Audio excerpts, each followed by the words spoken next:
आप दर्शक और श्रोता लोगन के हमारा अपन यूट्यूब चैनल में स्वागत बा। हम एगो गाना गावे जा रहल बानी, जौना गाना में कि एगो बेटा परदेश में रह के अपने माई से अपने दुख के बारे में बतावल चाहता।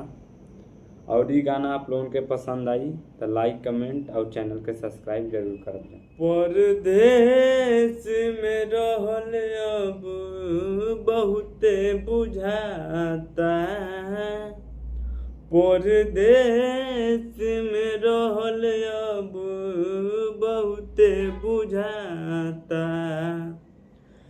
जैसे दिवाली औरी छटनी अराता, जैसे दिवाली औरी छटनी अराता। याद आवेला रे माई बड़ा मन छटपटाता। याद आवेला रे माई बड़ा मन छटपटाता।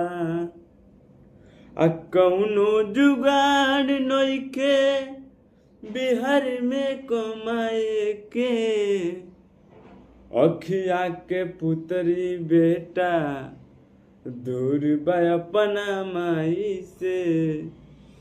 कौनो जुगाड़ नइखे बिहार में कमाए के, अखिया के पुतरी बेटा दूर बा अपना माई से।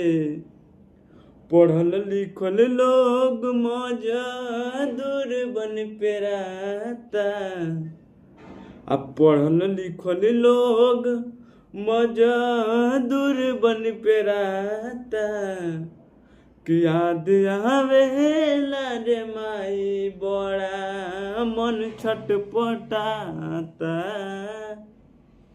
कि याद आवेला रे माई बड़ा मन छटपटाता। जेकरा ना चले के लूर उहो बोले बोली, कहे जब बिहरिया तो लागे सीनमे में गोली।